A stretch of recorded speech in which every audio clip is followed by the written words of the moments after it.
লাখো কোটি শুকরিয়া যে আল্লাহ সুবহানাহু ওয়া তাআলা আমাদেরকে পবিত্র জুমার দিনে তার ঘর পবিত্র স্থানে এসে কিছু কথা বলার এবং আপনাদেরকে শোনার তৌফিক দান করেছেন। সকলে বলে আলহামদুলিল্লাহ। অগণিত অসংখ্য দরুদ ও সালাম যে রাসূলকে আল্লাহ সুবহানাহু ওয়া তাআলা আমাদের জন্য রহমত হিসেবে প্রেরণ করেছেন, সে রাসূলের প্রতি আমরা সকলে দরুদ পাঠ করি, বলেন সাল্লাল্লাহু আলাইহি ওয়াসাল্লাম। আজকের জুমার আলোচনার বিষয় হচ্ছে হাসাদ, যার অর্থ হিংসা বিদ্বেষ। আমাদের দেশে যত বড় আলিমই হোক না কেন, যত ভালো মানুষই হোক না কেন, দেখা যায়, উপলব্ধি করা যায় তার মাঝেও এই হিংসা বিদ্বেষ থাকে। অথচ আল্লাহ রাসূল সাল্লাল্লাহু আলাইহি ওয়াসাল্লাম বলেছেন, যার মধ্যে হিংসা থাকবে, বিদ্বেষ থাকবে, সে জান্নাতে প্রবেশ করতে পারবে। শুধু তাই নয়, রাসূল পাক সাল্লাল্লাহু আলাইহি ওয়াসাল্লামের অসংখ্য হাদিস আছে যেখানে তিনি বলেছেন, একজন মানুষ ভালো কাজ করে কিন্তু তার মধ্যে হিংসাও থাকে, বিদ্বেষ থাকে, এই মানুষগুলোর আমল এমনভাবে পুড়ে ছারখার হয়ে যায় যেমনভাবে আগুন কাঠকে পুড়ে ছারখার করে ফেলে।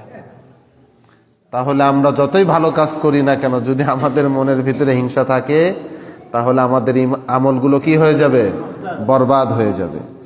আল্লাহ সুবহানাহু ওয়া তাআলা সূরা নিসার 54 নম্বর আয়াতে উল্লেখ করেছেন, আম ইয়াহসুদুনান নাসা আলা মা আতাহুমুল্লাহু মিন ফাযলি, তবে কি তারা মানুষের জন্য, মানুষের প্রতি শুধু এই জন্য হিংসা পোষণ করে যে আল্লাহ সুবহানাহু ওয়া তাআলা তাকে একটু বেশি নাজ নিয়ামত দিয়ে দিয়েছেন, আল্লাহ সুবহানাহু ওয়া তাআলা তাকে একটি বিশেষ অনুগ্রহ দান করেছেন, এই জন্যই মানুষ অপর মানুষের প্রতি হিংসা করে? কি সমাজে তো এই জন্য হিংসা হচ্ছে, কি বলেন, হচ্ছে না?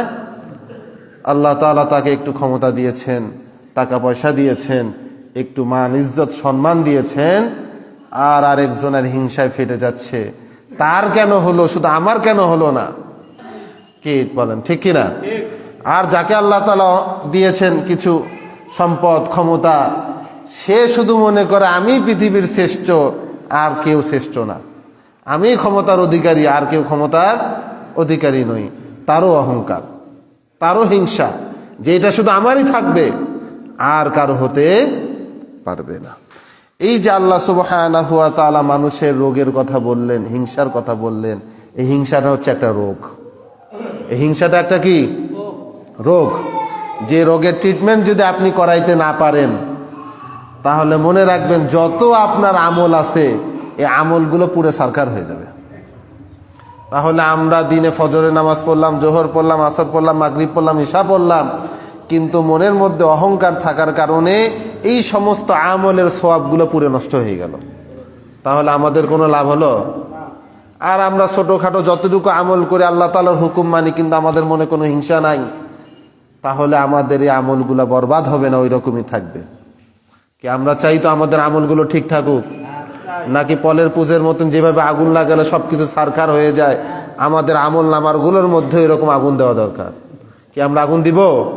দিব না। আল্লাহ সুবহানাহু ওয়া তাআলা অন্যের দোষ ত্রুটি অনুসন্ধান করা এবং অনুমান করা কেউ হারাম করে দিয়েছেন। সমাজে অনেক মানুষ দেখবেন, কে কি করলো না করলো এটা খালি খোঁচায়, এটা খালি শুনতে চায়, বের করতে চায় যে অমুকের কোনো দোষ আছে নাকি, বাহে অমুক কিছু করছে নাকি, অমুকের বেটিটা ঠিক আছে কিনা, অমুকের বেটা এত বড় হয়ে গেল এখনো বিয়ে করছে না, এই সেই নানান ভাবে দোষ ত্রুটি খুঁজে অনুসন্ধান করে। অথচ আল্লাহ সুবহানাহু ওয়া তাআলা এগুলোকেও নিষেধ করে দিয়েছেন। আল্লাহ সুবহানাহু ওয়া তাআলা সূরা হুজরাতের 12 নম্বর আয়াতে উল্লেখ করেছেন, ইয়া আইয়ুহাল্লাযীনা আমানু জতানিবু কাসীরাম মিনায-যন্ন, হে মুমিনগণ, হে ঈমানদারগণ, তোমরা অধিক অনুমান থেকে দূরে থাকো। অধিক অনুমান থেকে কি থাকো? দূরে থাকো। অনুমানটা কি? যে মনে করেন কেউ আপনাকে আসে বলল যে অমুকে মনে হয় তোর বিরুদ্ধে ষড়যন্ত্র করিচ্ছে, আর আপনিও শুরু করে দিলেন, ঠিকই তো, ওর এত বড় ক্ষমতা, যাচাই নাই বাছাই নাই, শুরু করে দিলেন তার উপরে গোয়েন্দাগিরি, মারামারি। এগুলো করা যাবে? যতক্ষণ পর্যন্ত আপনি সুস্পষ্ট কোনো প্রমাণ না পারবেন, কোনো প্রকারের অনুমান করা যাবে না। জমিতে ধান চাষ করে লাগিয়ে দিয়ে আসছেন, ধান বড় হয়েছে, যাই হোক একটা গরু এক দুগ্ধে খাইয়ে গেছে। আপনি এখন সমান অনুমান শুরু করে দিছেন অমুকের গরুটাই মনে হয় খাসে, অমুকের গরু ছাড়া খাবেই নাই। পরে দেখা যাবে অমুকের গরু খাইনি, অন্য আরেকজনের গরু খাইছে। কি এটা হতে পারে না? বাড়ির সামনে যে কোনোকে একটা ক্ষতি করে গেছে, আপনি দেখেননি, কিন্তু শুরু করে দিচ্ছেন অনুমান করা, ওই করছে ওই করছে ওই করছে, কেসও করে দিয়ে যাচ্ছেন অনুমান করে যে অমুক অমুকে। এই জন্য আল্লাহ সুবহানাহু ওয়া তাআলা অনুমান করাকে নিষেধ করে দিয়েছে, যে আন্দাজে একটা অনুমান করবা, দেখা যাবে এটা হবে না, এটা আল্লাহ তাআলা ইসলামে কি করে দিলেন? নিষেধ করে দিলেন, যে অনুমান করা যাবে না। আল্লাহ তাআলা বললেন, ইয়া আইয়ুহাল্লাযীনা আমানু ইজতানিবু কাসীরাম মিনায-যন, হে মুমিনগণ তোমরা অধিক পরিমাণ অনুমান থেকে বেঁচে থাকো, অধিক পরিমাণ অনুমান থেকে দূরে থাকো, বেঁচে থাকো। কেন? ইন্না বা'যায-যন্নি ইসমুন, নিশ্চয়ই কোন কোন অনুমান গুনাহ। কোন কোন অনুমান করা কি? গুনাহের কাজ। কারণ আমি জানি না, বুঝি না, শুনি নাই, কিছুই করি নাই, আন্দাজে একজনের বিরুদ্ধে অনুমান করে থেকে বসে থাকলাম, এইদিকে দেখলাম কিছুই হলো না। কি আন্দাজে অনুমান করা যাবে? করা যাবে না। তারপর আল্লাহ সুবহানাহু ওয়া তাআলা বলছেন, ওয়ালা তাজাসসু, তোমরা গোয়েন্দাগিরি করো না। তোমরা কি করো না? গোয়েন্দাগিরি করো না। কে কি করলো না করলো একজনের পিছনে ওই রকম করে গোয়েন্দাগিরি করতে নিষেধ করছে কে? কে নিষেধ করছে? আল্লাহ নিষেধ করছে। তারপর আল্লাহ বলতেছেন, ওয়ালা ইয়াগতাব বাযুকুম বাযা, এবং একে অপরের প্রতি গীবত করো না। গীবতের ভয়াবহতা আমরা যেদিন সূরা হুমাযার তাফসীর করব সেদিন আলোচনা করব ইনশাআল্লাহ। শুধু সংক্ষেপে একটু বলে দিই, গীবত কি? বলতে পারবেন গীবত কি? গীবত সত্য কথা না মিথ্যা কথা? হ্যাঁ, গীবত সত্য কথা না মিথ্যা কথা? সত্য কথা। গীবত হচ্ছে সত্য কথা, কিন্তু তারপরেও গীবত করতে মানা করছেন কে? আল্লাহ। আর যদি কেউ মিথ্যা কথা বলে, সেটা গীবত না, সেটা হচ্ছে মিথ্যা অপবাদ। সেটা কি? মিথ্যা অপবাদ। একজন একটা কাজ করেই ফেলছে, আপনি দেখছেন, আপনি চুপ থাকবেন। আপনি পুরা সমাজের জানিয়ে দেওয়ার দায়িত্ব আপনাকে তো আল্লাহ দেয়নি। সেগুলো হাদিস আমরা পরে আসব। যে ব্যক্তি অন্যের দোষ ত্রুটিকে গোপন রাখে, আল্লাহ তাআলা তার দোষ ত্রুটি গোপন রাখবেন। সুবহানাল্লাহ বলবো না? আর আপনি গোয়েন্দাগিরি করতেছেন, একজনের আরেকজনের প্রতি গীবত গাচ্ছেন, এই মানুষগুলো জান্নাতে যেতে পারবে না। তারপর আল্লাহ সুবহানাহু ওয়া তাআলা বলছেন, আইয়ুহিব্বু আহাদুকুম আন ইয়াকুলা লাহমা আখিহি মাইতা, তোমরা কি কেউ পছন্দ করবে তোমাদের মৃত ভাইয়ের গোশত খেতে? কি? আমার ভাই মরে গেছে, আপন ভাই, কথার কথা, আমি কি আমার আপন ভাইয়ের গোশত খেতে পছন্দ করব? তাও আবার যে মৃত, আপনারা পছন্দ করবেন? এই গীবত হচ্ছে সেই কাজ, যদি কোনো ব্যক্তি করে তাহলে সে যেন তার নিজের আপন ভাইয়ের মৃত ব্যক্তির গোশত খেলো। কি নাউজুবিল্লাহ বাড়ির যায় কইেন? তাহলে আমরা গীবত করব? ভয়াবহ তার বিপদ আমরা কোনোদিনও করব না ইনশাআল্লাহ। তারপর আল্লাহ সুবহানাহু ওয়া তাআলা বলছেন, ফাকারিহতুমু, অবশ্যই তোমরা এটা অপছন্দ করবে। এটা কি করবে? অপছন্দ করবে। আল্লাহই বলে দিচ্ছেন, তোমরা কি তোমার মৃত ভাইয়ের গোশত খেতে পছন্দ করবে? তারপরে আল্লাহ বলে দিচ্ছেন, না তোমরা এটা পছন্দ করবে না। কি আমরা করব? করব না। তারপর আল্লাহ বলতেছেন, ওয়াত্তাকুল্লাহ, তোমরা আল্লাহকে ভয় করো। কাকে ভয় করো? আল্লাহকে ভয় করো। যদি কোনো মানুষ আল্লাহকে ভয় করে, তাহলে দুনিয়াতে সে গুনাহ করতে পারে, দুনিয়াতে সমস্ত গুনাহতে দূরে থাক, সে খারাপ কাজ করতেই পারে না। কারণ কি? ওয়াত্তাকুল্লাহ, আল্লাহকে ভয় করে। এই জন্য আমরা সকলে মিলে যদি আল্লাহকে ভয় করি, তাহলে আমরা দেখব যে সমাজে মানুষগুলো ভালো হয়ে গেছে, তারা বিশৃঙ্খলা করবে না। এই জন্য ভয় করতে হবে কাকে? ভয় করতে হবে কাকে? আল্লাহকে ভয় করতে হবে। কেন? ইন্নাল্লাহা তাওয়াবুর রহিম, নিশ্চয় আল্লাহ তওবা কবুলকারী, অতি দয়ালু। আল্লাহ তওবা কবুল করেন। এই জন্য জীবনে আমরা যত ভুল করছি না কেন, যদি আমরা আল্লাহ তাআলার কাছে তওবা করি, আল্লাহ অসংখ্য জায়গায় বলেছেন আল্লাহ তওবা কবুল করে, আল্লাহ তওবা কবুল করে। আপনি তওবা করেই দেখেন, যত বড় গুনাহ হোক, শুধু মানুষের হক মারা বাদ দিয়ে, যত গুনাহ আছে আপনি সমস্ত গুনাহ করে আল্লাহ তাআলার কাছে ক্ষমা চান, দেখবেন কিয়ামতের দিন আপনার এই গুনাহগুলো একটারও হিসাব আল্লাহ তাআলা নেবেন না। তবে তওবার ক্ষেত্রেও কিছু শর্ত আছে, সেগুলো আমরা বিস্তারিত আলোচনা অন্যদিন করব ইনশাআল্লাহ। তারপরে আল্লাহ সুবহানাহু ওয়া তাআলা কারো প্রতি হিংসা করাকে হারাম করেছেন। কারো প্রতি হিংসা করাকে কি করেছেন? হারাম ঘোষণা করে দিয়েছেন। সূরা হুজরাতের 11 নম্বর আয়াতে আল্লাহ তাআলা বলতেছেন, ইয়া আইয়ুহাল্লাযীনা আমানু, হে ঈমানদাররা, হে ঈমানদারগণ যারা নিজেরা ঈমান এনেছো। আল্লাহ তাআলা অসংখ্য জায়গায় শুধু ঈমানদারকে ডাক দিয়েই বলেন, হে ঈমানদাররা, হে মুমিনরা যারা ঈমান এনেছো তারা শুনো, লা ইয়াসখর কওমুম মিন কওমিন, তোমরা কোনো সম্প্রদায়ের উপর বিদ্রূপ করো না। একটি সম্প্রদায় অপর কোন সম্প্রদায়ের উপর বিদ্রূপ করতে মানা করছেন কে? আল্লাহ তাআলা। আমার বংশ খুব ভালো মর্যাদার বংশ, আপনার বংশ একটু কম দামি বংশ, আমি এখন যাই কই তুই তো বেটা ফকির বংশ, আমি হচ্ছি চৌধুরী বংশ, এটা আল্লাহ তাআলা কি করছেন? নিষেধ করেছেন। তুমি তো মিয়া গরিব ঘরের ছেলে, তোমার বাপ চুল কাটে মুসির ছেলে তুমি, আর আমার পিতা হচ্ছে সমাজের একমাত্র বড়লোক চেয়ারম্যানের পোলা আমি, এরকম করে বলা যাবে?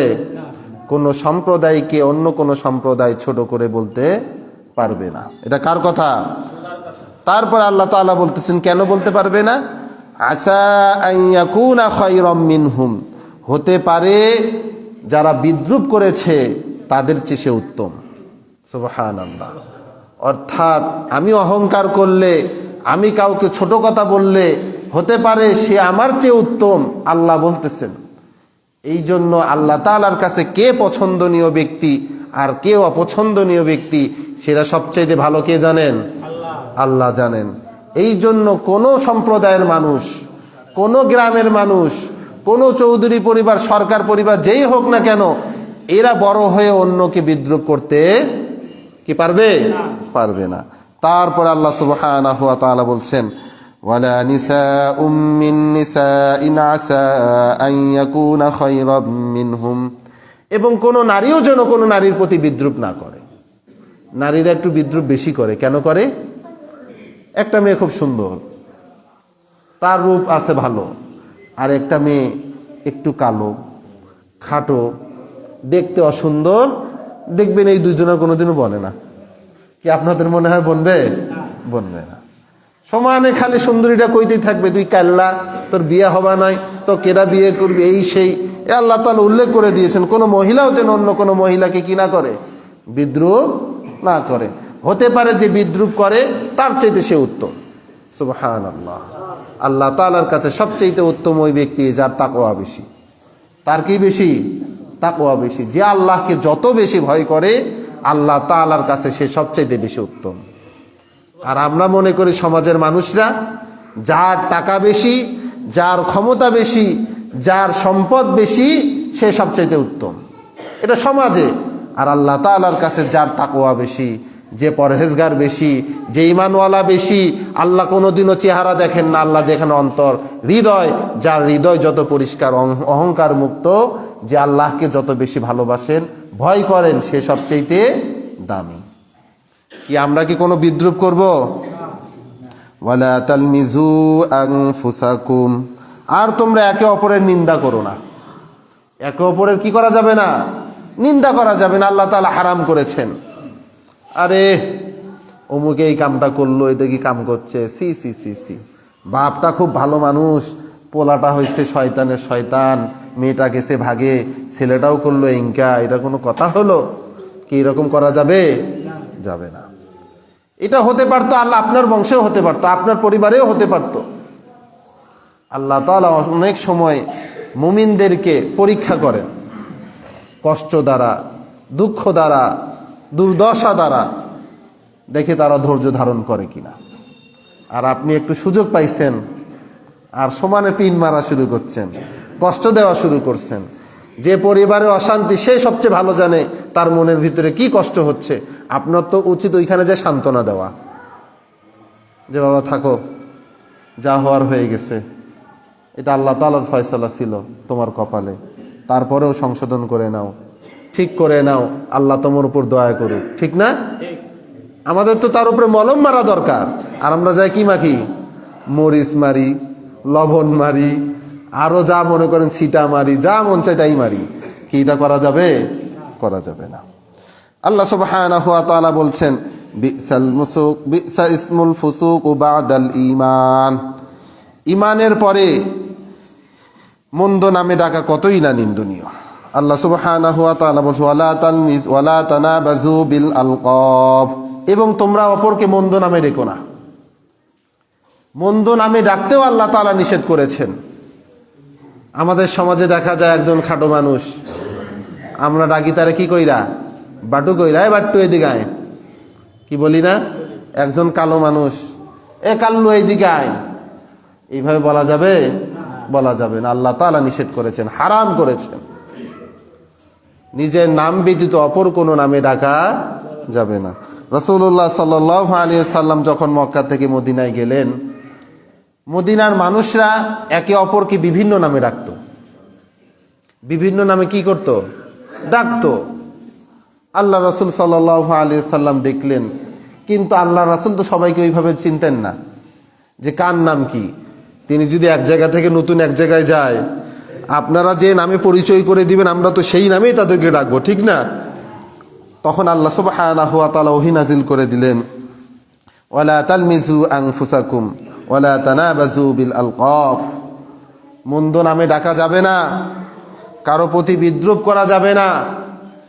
আল্লাহ সুবহানাহু ওয়া তাআলা যাকে যে নামে দুনিয়াতে পাঠাইছেন, ভূষিত করেছেন, মানুষের কাছে পরিচিত করেছেন, আপনাকে সেই নামেই ডাকতে হবে। তারপরে আল্লাহ সুবহানাহু ওয়া তাআলা বলছেন, বিসাল ইসমুল ফুসুক বাদাল ঈমান। ঈমান আনার পরে মানুষদেরকে মন্দ নামে ডাকা কতই না মন্দনীয় কাজ, কতই না অপরাধমূলক কাজ। আমরা ঈমান এনেছি, আল্লাহ সুবহানাহু ওয়া তাআলার দরবারে আমরা সকলে মুমিন হিসেবে নিজেদেরকে দাবি করি, আর আমরা ঈমান আনার পরে যদি এরকম অসৎ কাজগুলো করি, তাহলে কি আমাদের ঈমানের প্রকৃত হক থাকলো? থাকলো না। তারপর আল্লাহ সুবহানাহু ওয়া তাআলা বলছেন, ওয়ামান ইয়াতলুব ওয়ামান লাম ইয়াতুব ফাউলাইকা হুমুল যালিমুন। আর যারা তওবা করে না, আল্লাহ সুবহানাহু ওয়া তাআলা বলছেন তারা জালিম। তারা কি? এই যে অপরাধগুলো করলো মানুষ, আমাদের সমাজেও অনেক অপরাধ হচ্ছে, এগুলো যদি কেউ না করে, করার পর লোক যদি না করে সে তো ভালো মানুষ, আর যদি কেউ করে ফেলে, করার পরে যদি কেউ তওবা না করে, আল্লাহ তাআলা বলতেছেন সে জালিম। সে কি? তাহলে আমরা কি জালিমের কাতারে থাকতে চাই, নাকি আমরা তওবা করে ফিরে আসতে চাই? এই জন্য আমরা তওবা করি যে আল্লাহ সুবহানাহু ওয়া তাআলা যে হারাম কাজগুলো আমাদেরকে নিষেধ করতে বলেছিলেন, যেগুলো আমাদের দরবারে হয়ে গেছে, এগুলো যেন আমরা আর কোনো দিনও না। তারপরে রাসূলুল্লাহ সাল্লাল্লাহু আলাইহি সাল্লামের হাদিস, আন আবি হুরায়রা রাদিয়াল্লাহু তাআলা আনহু আন্না নবী সাল্লাল্লাহু আলাইহি ওয়াসাল্লাম قال, হযরত আবু হুরায়রা রাদিয়াল্লাহু তাআলা থেকে বর্ণিত, তিনি বলেন রাসূলুল্লাহ সাল্লাল্লাহু আলাইহি ওয়াসাল্লাম বলেছেন, ইয়াকুম ওয়াল হাসাদা। তোমরা হিংসা থেকে বেঁচে থাকো। কি থেকে বেঁচে থাকো? হিংসা থেকে বেঁচে থাকো। কেন হিংসা থেকে বেঁচে থাকতে হবে? আল্লাহ রাসূল বলতেছেন, ফা ইন্নাল হাসাদা ইয়াকুলুল হাসানাত। কেননা হিংসা মানুষের নেক আমল খেয়ে ফেলে। হিংসা মানুষের কি খেয়ে ফেলে? নেক আমলগুলো খেয়ে ফেলে। কিভাবে খায়? আল্লাহ রাসূল বলতেছেন, কামা তাকুলুন নারুল খতবা। যেমনি ভাবে আগুন কাঠগুলোকে খেয়ে ফেলে। তাহলে আমাদের রাসূল বললেন যে তোমরা হিংসা থেকে বেঁচে থাকো। হিংসা মানুষের নেক আমলগুলো খেয়ে ফেলে। কিভাবে খেয়ে ফেলে? যেমনি ভাবে আগুন কাঠগুলোকে খেয়ে ফেলে। আমরা চুলার মধ্যে যদি একটা আগুন ধরায় দিই, কাঠরে, খড়িরে, ওই খড়ি কি থাকে না? শেষ হয়ে যায়, বরবাদ হয়ে যায়, পুরে ছাই হয়ে যায়। আমরা ভালো কাজ করার পরেও যদি আমরা আমাদের হিংসাগুলোকে দূরে করতে না পারি, তাহলে আমল নামারগুলো ওই কাঠ পুড়ে যেরকম সারকার হয়ে যায়, ওই হিংসার মাধ্যমে আমাদের নেক আমলগুলো পুড়ে কি হয়ে যাবে? সারখার হয়ে যাবে। তাহলে কি আমরা হিংসা করব নাকি? বেশি বেশি করে হিংসা করব নাকি? এত আমল, এত সওয়াব দিয়ে আমরা কি করব? আমরা দুনিয়াতে এই সওয়াবগুলো জ্বালিয়ে দিব। কি এটা ঠিক? এটা ঠিক না। তারপরে আল্লাহ সুবহানাহু ওয়া তাআলা হাবিব বলতেছেন, তোমরা যদি অন্যের ক্ষতি করো, হিংসা করে কেন? ক্ষতি করার জন্যই তো। তাহলে তোমরা যদি অন্যের ক্ষতি করো, আল্লাহও তোমাদের ক্ষতি করবে। কি বোঝা গেছে? আল্লাহ রাসূলের হাদিস, আবু সিরমা রাদিয়াল্লাহু তাআলা আনহু থেকে বর্ণিত, তিনি বলতেছেন, মান যাররা আযাররাল্লাহ, যে ব্যক্তি অন্যের ক্ষতি করে আল্লাহ তার ক্ষতি করেন। যে ব্যক্তি অন্যের ক্ষতি করেন আল্লাহ তার ক্ষতি করেন। মান যাররা যাররাল্লাহু বিহি ওয়া মান শাকা শাকাল্লাহু আলাইহি, এবং যে ব্যক্তি অন্যকে কষ্ট দিবে আল্লাহও তাকে কষ্ট দিবে। তাহলে অন্যের ক্ষতি করলে আল্লাহ তার কি করবেন? ক্ষতি করবেন। আর অন্যকে কষ্ট দিলে আল্লাহ তাআলা কি করবেন? কষ্ট দিবেন। এখন খাতা কলম নিয়ে বসে যান, যারা 14 বছর, 10 বছর, 20 বছর, 50 বছর মানুষদেরকে কষ্ট দিছেন, জন্মের পর থেকে খালি কষ্টই দিয়ে রাখছেন, এই যে হাদিস পড়ালাম, আপনি অন্তত মৃত্যুর আগে হলেও এগুলো ভোগ করবেন। কি বোঝা গেছে? মৃত্যুর আগে হলেও কি করবেন? ভোগ করতে হবে, কারণ আল্লাহ রাসূল কোনোদিনও মিথ্যা বলেন না। কি বিশ্বাস হচ্ছে না আপনাদের? অসংখ্য জালেমদেরকে দেখবেন দুনিয়াতে লাঞ্ছিত হয়ে, অপমানিত হয়ে মৃত্যুবরণ করতে হবে তাদেরকে। এই জন্য আমরা সমাজ থেকে জুলুম দূর করব ইনশাআল্লাহ। তবে এই জুলুম দূর করার জন্য সকলকে ঐক্যবদ্ধ হওয়া দরকার। কি বলেন? ঐক্যবদ্ধ হওয়ার দরকার আছে না নাই? যারা অপরাধ করে তারা সংখ্যায় কম থাকে, কিন্তু যারা ভালো মানুষ সমাজে বেশি থাকে, কিন্তু তারা ভয় করে। কি করে? ভয় করে।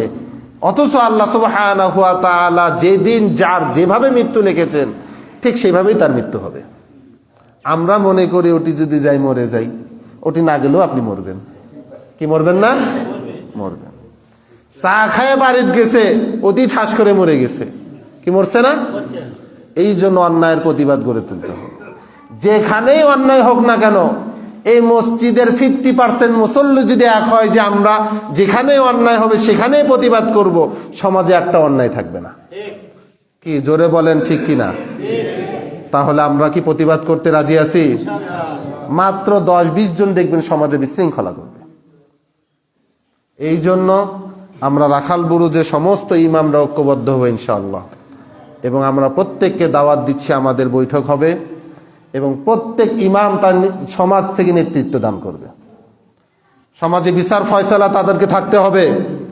তাহলে কোনটা টেবিলের উপর দিয়ে টাকা যায় আর কোনটা নিচ দিয়ে টাকা যায় এগুলো বোঝা যাবে। কিন্তু সমাজের মানুষদেরকে নেতৃত্ব দেওয়ার মতন ইমাম যেরকম দিবে, মুসল্লিদেরকেও থাকতে হবে। কি আপনারা থাকবেন তো ইনশাআল্লাহ? এই যে বিচার ফয়সালা, জমি জমার বিচার ফয়সালা, কাজাকাজি মারামারির বিচার ফয়সালা, দেখবেন টাকা যেদিক যায় বিচারের রায় সেদিকে যায়। তাহলে এগুলো সেক্টরে আমাদের ভালো মানুষের দরকার আছে না নাই? এগুলো পরিবর্তন করব ইনশাআল্লাহ। যেভাবেই হোক, যেমন করে হোক চেষ্টা করব, আল্লাহ যেন সাহায্য করেন। সকল আল্লাহুম্মা আমিন। তারপরে অন্যের দোষ গোপন রাখলে কি হবে? অপরাধ করেই ফেলছে, দেখে ফেলছি অপরাধ করে ফেলছে, কাছে ডেকে নিয়ে আসে, যদি মাথায় হাত দিয়ে বলি বাবা তুমি এটা করেছো আর করো না, দেখবেন যে ও তওবা করে ভালো হয়ে যাবে। আর ওকে যদি 2-3 না মাইরা কোন যে সমাজের মাধ্যমে সবারে কয়ে দেবো, ও দেখবেন আরো বেশি করবে। মান ইজ্জত তো গেছেই, এখন পুরা ধমে মান ইজ্জত প্লাস্টিক। কি হবে না? আল্লাহ রাসূল বলতেছেন, যে ব্যক্তি দুনিয়াতে মানুষের দোষ ত্রুটি গোপন রাখে, আল্লাহ সুবহানাহু ওয়া তাআলা তার দোষ ত্রুটি গোপন রাখবেন। সুবহানাল্লাহ। তাহলে আমরা কি আমাদের ভাই ব্রাদার যারা আছে, আত্মীয় স্বজন যারা আছে, পাড়া প্রতিবেশী যারা আছে, তাদের দোষ ত্রুটি কি গোপন রাখা যাবে? সংশোধনীয় করে দিবেন তাকে, যে তোমার এই দোষটা আছে ভাই, তুমি সংশোধন হয়ে যাও, আল্লাহকে ভয় করো। দেখবেন সেও সংশোধন হয়ে যাবে, আপনিও সংশোধন হয়ে যাবেন। যাই হোক, সময় বেশি নাই। আমরা আল্লাহ সুবহানাহু ওয়া তাআলার কাছে দোয়া করি যে আমরা যতটুকু ইবাদত করি, এই ইবাদত যেন হিংসামুক্তভাবে ইবাদত হয়। সকল বলেন আল্লাহুম্মা আমিন। হিংসা দূর করার উপায় কি? গুরুত্বপূর্ণ হাদিস। রাসূলুল্লাহ সাল্লাল্লাহু আলাইহি ওয়াসাল্লাম বলেছেন যে তোমরা ততক্ষণ পর্যন্ত মুমিন হতে পারবে না যতক্ষণ পর্যন্ত না তুমি যেটা নিজের জন্য পছন্দ করো, ভালো মনে করো, অপরের জন্য সেটা তুমি পছন্দ না করলে। অর্থাৎ আমি আমার জন্য একটা জিনিস পছন্দ করলাম, কিন্তু এই জিনিসটা অপর ভাইয়ের জন্য আমাকে পছন্দ করতে হবে, যে আমি শুধু এটা করব, আমি চাই আমার ওই ভাইটাও ভালো হোক, কি করতে হবে না? কিন্তু আমরা তো শুধু মনে করি এই জিনিসটা আমার, আমি চাই, আমি পকেটে ঢুকাবো, আর কেউ ঢুকাইতে পারবে না। কি মনে করি না? আমি আমার জন্য যেটা ভালো মনে করি, আপনার জন্য কি সেটা ভালো মনে করি? আমি মনে করি আমি 1 লাখ টাকা পাইলে আমি খুশি, আর মনে করি ওর জন্য 1 লাখ টাকা হারায়। কি এটা মনে করি না সমাজে? অথচ আল্লাহ নবী বললেন যে তুমি ততক্ষণ পর্যন্ত মুমিন হতে পারবে না যতক্ষণ না তুমি নিজের জন্য যেটাকে পছন্দ করো, ভালো মনে করো, অপরের জন্য যদি তুমি ওইটা ভালো না মনে করো, তাহলে তুমি মুমিন হতে পারবে না। তাহলে কি আমরা এটা মনে করবো ইনশাআল্লাহ?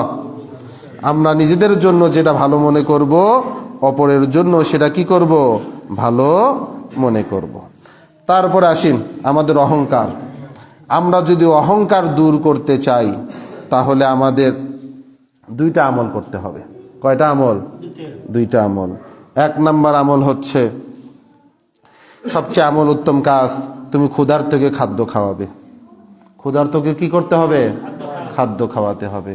তাহলে আপনি গরিব দুঃখী মানুষদের সাথে মিশবেন, এতে অহংকার কি হয়ে যাবে? দূর হয়ে যাবে।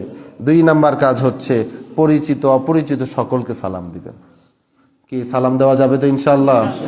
ইনশাআল্লাহ আমরা যদি সকলকে সালাম দিতে পারি, তাহলে দেখা যাবে যে আমাদের সমাজের মধ্য থেকে অহংকার মানুষের থেকে দূর হয়ে যাচ্ছে। তারপরে এখন আসুন হিংসা দূর করার কিছু পয়েন্ট নিয়ে আলোচনা করি, যেগুলো করলে আশা করা যায় আমাদের মনের ভিতর থেকে হিংসা কি হয়ে যাবে? দূরভূত হয়ে যাবে। 1 নাম্বার, সকলকে আগে সালাম দিতে হবে, ছোট বড়, বয়স্ক মুরব্বী, যেই হোক না কেন, আসসালামু আলাইকুম। কি অপরাধ হয়ে গেছে? সওয়াব হয়েছে না? সওয়াবও হলো, অহংকারও দূর হলো। 2 নাম্বার, নিজেকে সর্বদা তুচ্ছ নগণ্য মনে করতে হবে, যে দুনিয়ার মধ্যে সবচেয়ে নিকৃষ্ট কোনো ব্যক্তি থাকলে সেটা আমি আছি। সেটা কি আছে? আমি আছি, কারণ আমার চাইতে নিকৃষ্ট খারাপ মানুষ আমি সমাজে দেখি না। আপনি যদি এইটা নিজেকে মনে করতে পারেন, তাহলে আপনার মধ্যে কি থাকবে না? অহংকার থাকবে না। অভাবী ও গরিব লোকদের সাথে বেশি উঠা বসা করতে হবে। আমাদের উঠা বসা তো খালি বড় লোকদের সাথে, ওখানে গেলে না খাওয়া যাবে, ওখানে সম্পর্ক করলে কিছু পাওয়া যাবে। কি বলেন?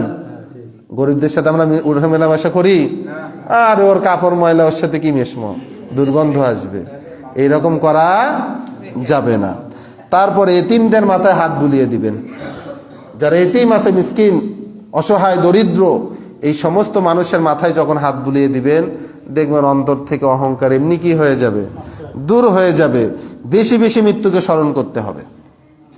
একটা মানুষ যদি মৃত্যুকে বেশি বেশি স্মরণ করে, ভাই দুনিয়াতে আল্লাহ তাআলা আমাকে পাঠাইছেন, একদিন আমার মৃত্যু হয়ে যাবে, আমি দুনিয়া থেকে চলে যাব, তা আমার কিসের অহংকার? কোনো অহংকার আছে আমার? কোনো অহংকার নাই।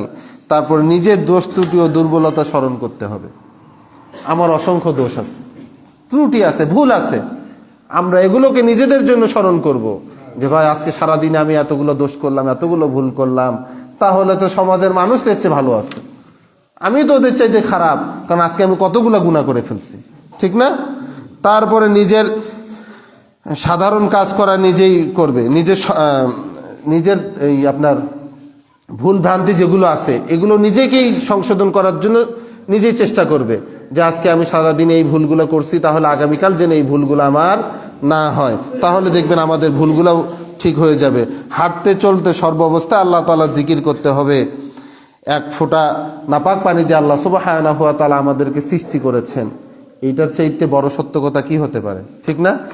তাহলে এইটা যদি আপনি মনে করেন যে নাপাক পানির কারণে আমার বাবা মাকে গোসল করতে হয়েছে, সেই নাপাক পানি দিয়ে দুনিয়াতে আল্লাহ তাআলা আমাকে পাঠাইছেন, তাহলে আমার এত অহংকার কিসের? কি অহংকার আছে আমার? কোনো অহংকার নাই। অতীতের সমস্ত কিছু ভুল ত্রুটি যেগুলো আছে এগুলোকে ভুল স্বীকার করে তওবা করতে হবে, তাহলে ইনশাআল্লাহ দেখা যাবে আমাদের মনের ভিতরে অহংকার দূরীভূত হয়ে যাবে। আমরা কি চাই যে ইনশাআল্লাহ আমাদের মন থেকে অহংকার দূর হয়ে যাক? আমরা সকলে আমাদের মন থেকে অহংকার দূর করে দিই। যদি আমরা দিতে পারি, তাহলে আমরা যতটুকু আমল করি আমলগুলো থাকবে। আর যদি মনে করেন যে না, আমার অহংকার দূর করার দরকার নাই, তাহলে উহুদ পাহাড় পরিমাণ সওয়াব যতই থাকুক না কেন, এগুলো কি হয়ে যাবে? পুড়ে সারখার হয়ে যাবে। মনে রাখতে হবে মুসলমান, সওয়াবের বিনিময়ে জান্নাত কোনোদিনও পাওয়া সম্ভব না। ভালো কাজের বিনিময়ে জান্নাত পাওয়া কোনোদিনও সম্ভব না। আমরা মনে করি যে আমরা ভালো কাজ করেছি, এই কাজটা আল্লাহ কবুল করছে কিনা সেটা তো আমাদেরকে দেখতে হবে, কি দেখতে হবে না? এই জন্য আল্লাহ সুবহানাহু ওয়া তাআলার রহমত যেন আমাদের উপরে থাকে, আল্লাহ সুবহানাহু ওয়া তাআলার দয়া যদি আমাদের উপরে না থাকে, আমরা একটাও জান্নাতে যেতে পারবো না। কি ঠিক কিনা? এই জন্য আমরা অহংকার মুক্ত সমাজ গড়বো, অহংকার মুক্ত দিল গড়বো, যাতে আল্লাহ সুবহানাহু ওয়া তাআলা আমাদেরকে জান্নাতুল ফিরদাউস নসিব করেন। সকলে বলেন আল্লাহুম্মা আমিন। ওয়া আখিরু দাওয়ানা আনিল হামদুলিল্লাহ। যারা সুন্নত নামাজ